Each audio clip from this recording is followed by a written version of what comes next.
Namaskar. Welcome to this session.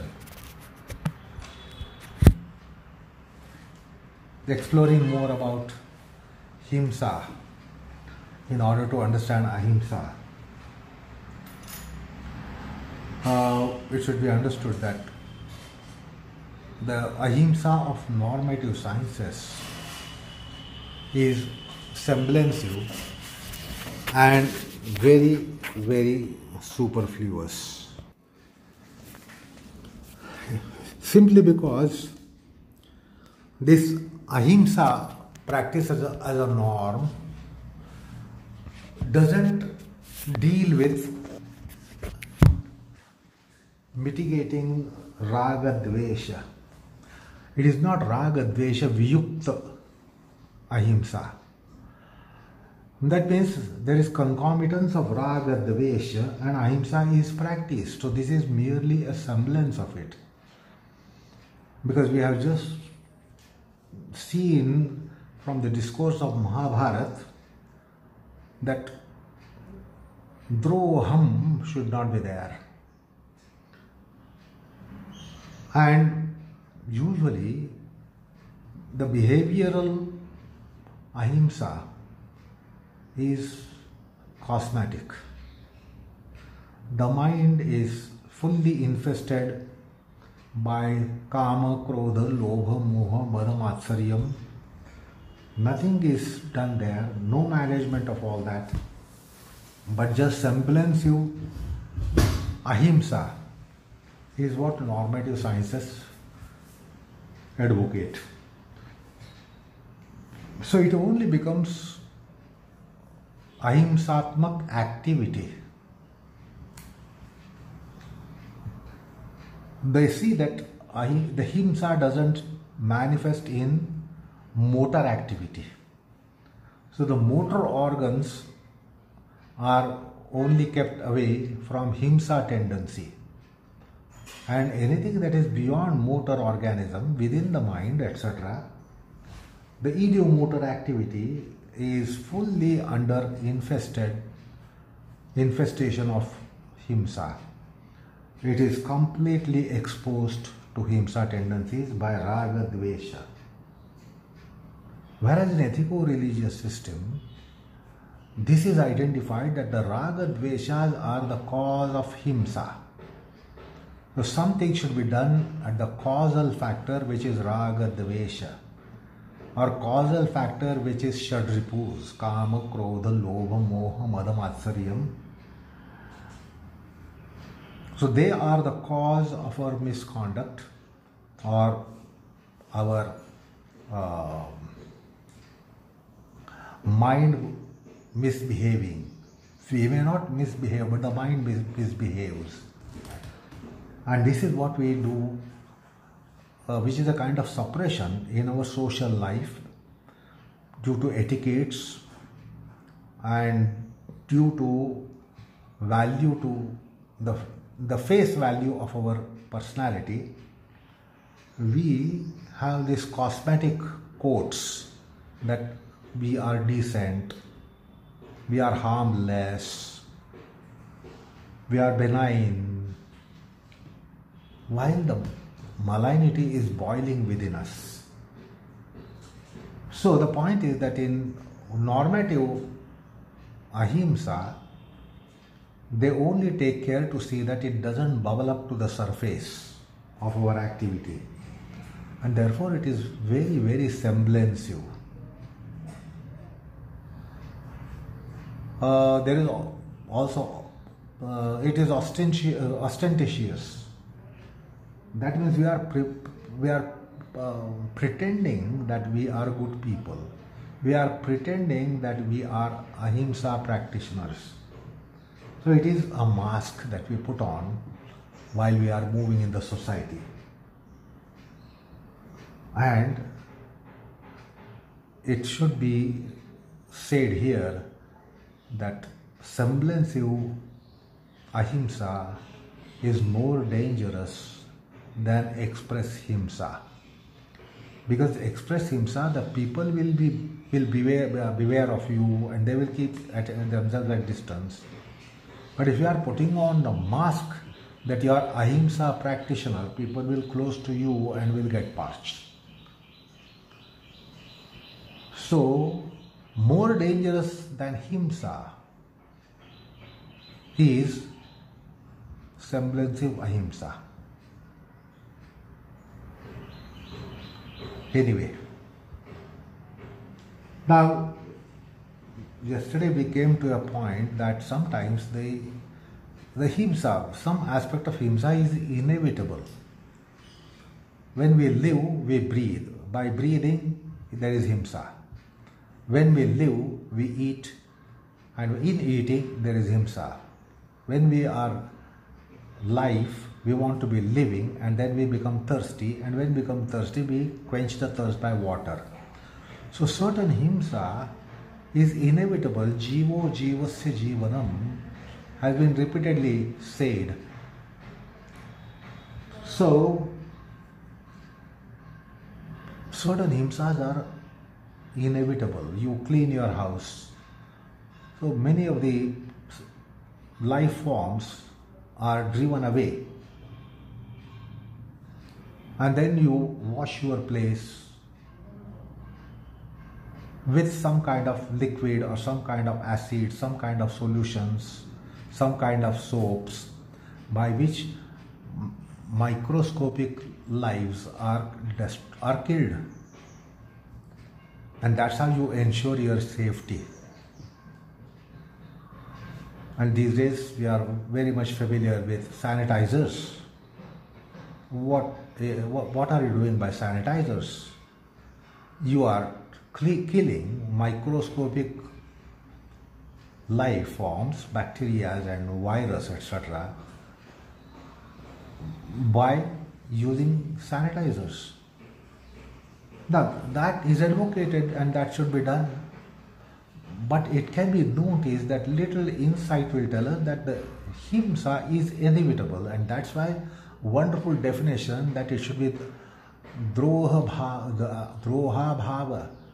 There should be no Droham. Adroham is way of Ahimsa. And we saw that classification Drohabhut Himsa and Bhoktrugat Himsa. So Drohabhut Himsa is not Himsa because it is inevitable.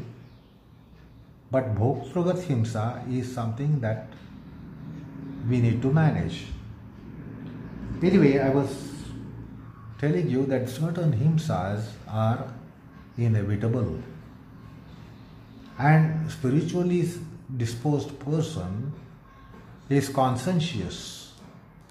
He understands that if I want to cook food, I put on my burners. If I put on my burners, many microscopic lives in the atmosphere, they die because of that temperature. So certain killing is inevitable and killing is never good. The killing is never endorsed. In spiritual philosophies, the killing is never endorsed, will never be endorsed. However, the killing is there.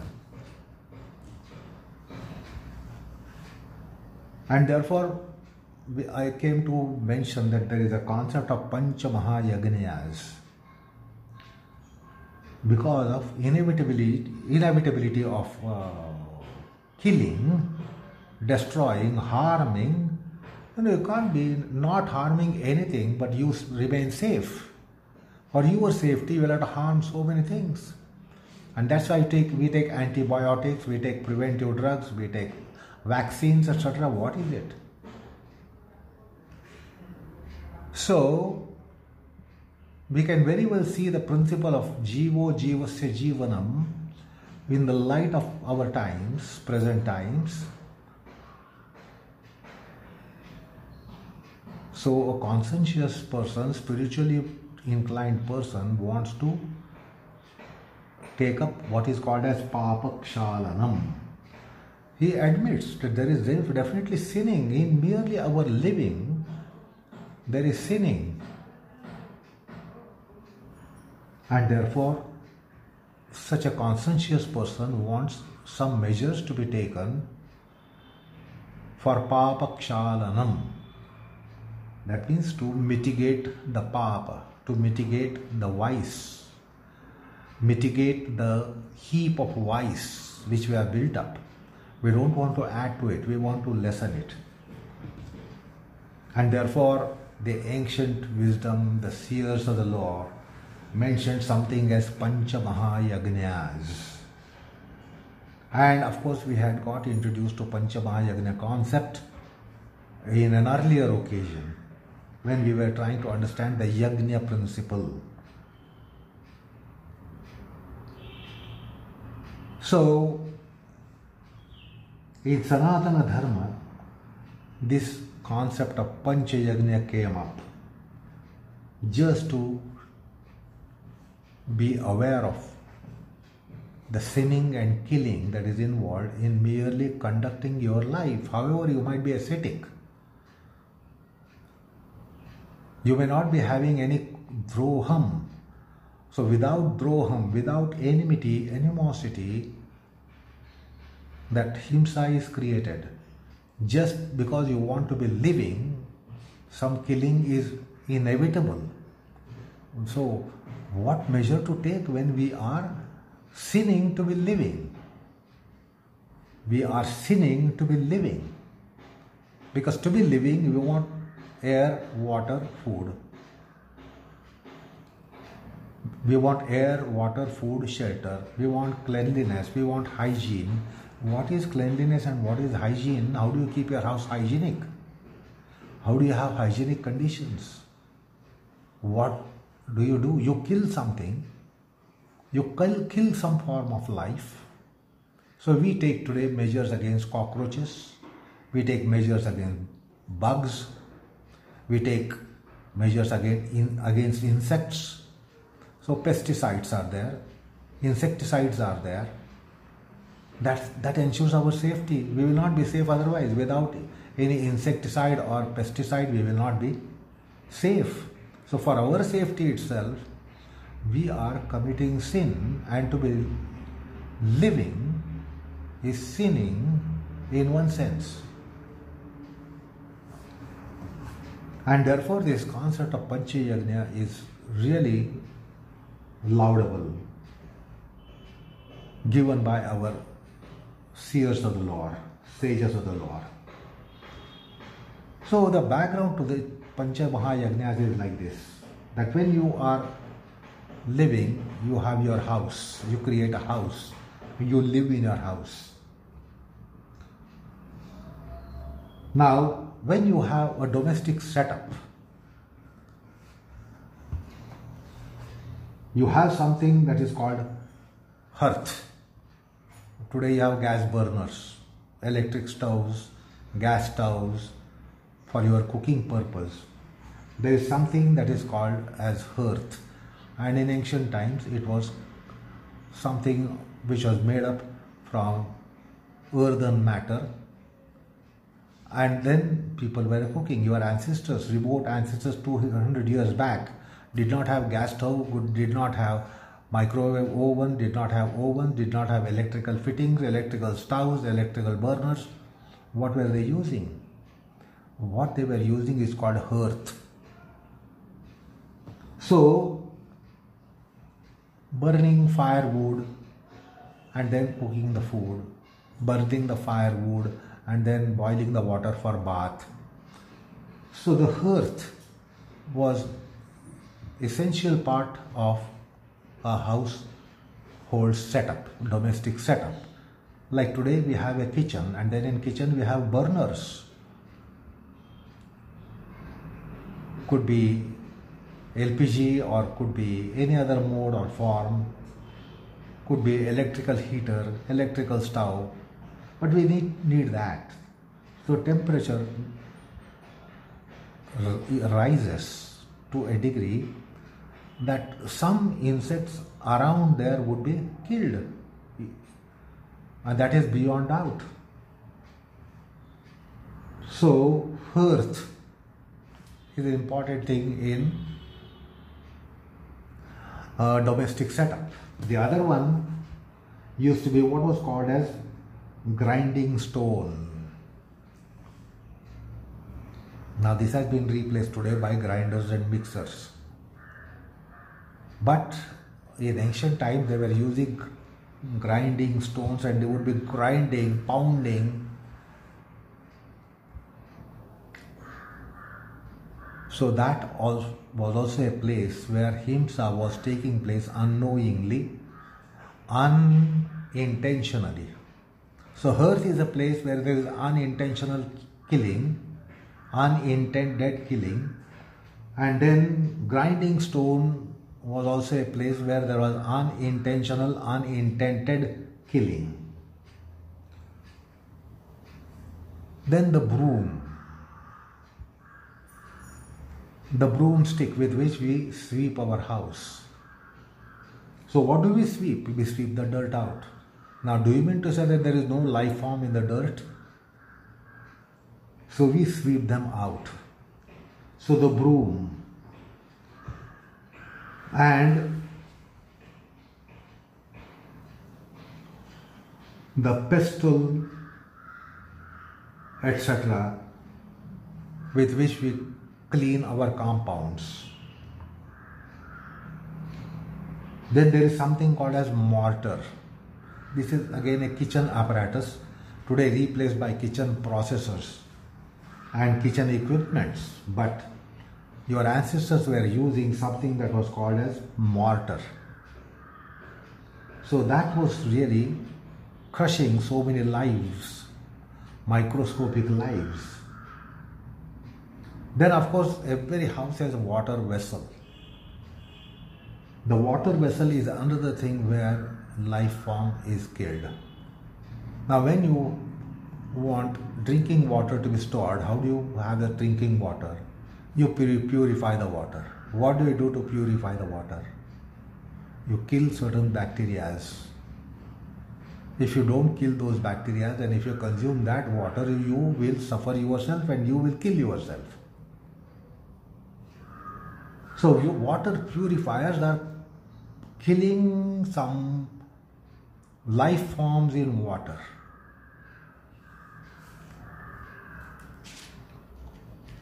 And earlier times they were storing waters. They were storing waters in copper vessels. So the copper vessels would be killing some life forms which are dangerous, which were harmful for human digestive system. They were killed. Then the light was not allowed, air was not allowed to enter the vessel. It was such kind of water vessel they used to use that there would be no light going in and no air going in. So with the vessel sealed for air and for light, there would be killing taking place in water. And therefore some kind of killing takes place in anybody's house, howsoever noble person. These are essentials for human domestic setup, and therefore Mahayagna, Pancha Mahayagna was prescribed. Now what was the Pancha Mahayagna? Simply because when you live, you kill. Jivo jivasya jivanam. For you to live well, you kill so many things, so many lives. For you to live properly, you kill so many lives. Merely to live and to live healthily, you kill so many lives. Unless you kill those lives, you won't live safely. So in our living, there is killing. And for us to live, we live because of metabolism. Every second, millions of cells are dying for millions of cells to take birth. And dying and coming to life, dying and taking a birth. So dying and birthing is life. When we are living a life, there is always a constant birth of new cells. And there is constant death of certain cells. So dying and birthing, if I may say so, dying and birthing, dying and borning is what life is. Life is not just living. So modern man is aware of this concept of metabolism. Thousands and thousands of cells are dying, thousands and thousands of cells are taking birth. So birth and death together is living. And we think birth is only living and death is ending living. On metabolic scale, dimension, birth and death, birth and death, birthing and deathing is life. So the point is, killing is inevitable for one to be living. You kill and you live. And therefore the concept of Panchamahayagnas. So what are these Panchamahayagnas? It is best described in Manusmruti. Brahma Yagna, Pitru Yagna, Deva Yagna, Bhuta Yagna, Manusha Yagna. So these are 5 Mahayagna or Brahma Yagna, or the Panchamaha Yagnas. So that is what we are referring to in this passage of our discussion. Brahma Yagna. What is Brahma Yagna? What has to be done for Brahma Yagna? Adhyapanam. Adhyayanam. We are supposed to be studying Vedas, Vedic Shastras, Veda Shastras. We should be learning, we should be studying. So to be, the learning and studying act is must in life. That is called Brahma Yagna. To be ardent student of Jnanam, to be disseminating Jnanam to the extent we are qualified. So Adhyapanam is Brahma Yagna. For Adhyapanam, we need to have Adhyanam. You can't be doing Adhyapanam without Adhyayanam. So Vedadhyapanam is Brahma Yagna. You should teach wisdom, you should teach knowledge, you should teach nobility. That is what each man has responsibility when one takes birth. Not just earn wisdom, live with wisdom, but disseminate wisdom. So that's called Adhyapanam. That is to teach. Now, you can't be teaching without learning. So, Adhyayanam. So, Adhyapanam is Brahma Yagna. Adhyapanam needs Adhyayanam. Study and imparting the noble sciences, noble wisdom, ancient wisdom, traditional wisdom, which has been coming from time without beginning in Bharatavarsha, in our land. It's an age-old tradition that we are getting all these vidyas, Veda vidyas, Adhyatma Vidya, Yoga Vidya, Arsha Vidya. So we are supposed to be studying those and imparting those. That is called Brahma Yagna. So Adhyapanam is Brahma Yagna. You must teach your children. Parents should teach the children. Intelligent people should teach something to less intelligent people. You must always be a teacher to someone and do that as a noble act, not as an economic activity, but as a service to society. And the saints have been telling us that if you have whatever wisdom, please don't hold on, impart it. That is Brahma Yagna. Then comes Pitru Yagna. Second one is Pitru Yagna, which is offering to mains, offering to our ancestors. Don't forget that your ancestors are dead and nothing to do. This is what the modern man thinks out of practicality of life. But there is something which is prescribed as tarpanam, which is pitru yagnyam, something to be done for all those who have departed. They were all our foundational stones, our ancient generations, previous generations to ancient generations, they are all our foundation stones on which we are standing today. So we must offer them something. We must have reverence for something. It's called Shraddha Kriya, Shraddha Karma, Shraddha Bhava, Shraddha.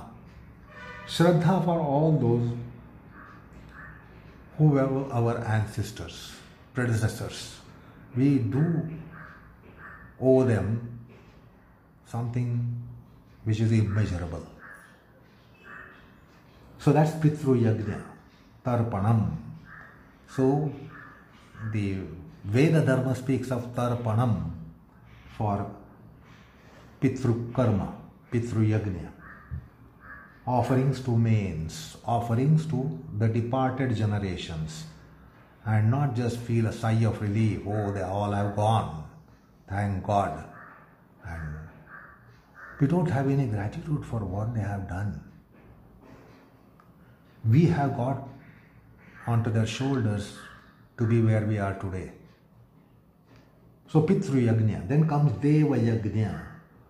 This is Agni Homa, which was in practice in ancient times, that of sacrificial fire, or the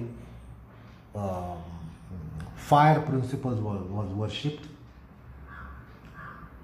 These are offerings by way of oblations in sacrificial fire. Hom Havanam. That is called Deva Yagna. Because these devatas are propitiating us. So we need to do something for them, and that is done by Swaha, Swahakara. So that's the Agni Homa, Homa Havanam. So there should be daily Hom Havanam, which is expression of our gratitude for those celestial forces who have been showering grace on us. So these are offerings in oblations in sacrificial fire. Of course, today it is gone out of fashion. But Deva Yagna is there. So what we can do is, we can be doing shlok, pathanam. We must praise them through our shlokas. We must at least praise those deities. So namanam, vandanam, or whatever can be done in the way of pujanam, archanam, namanam, vandanam.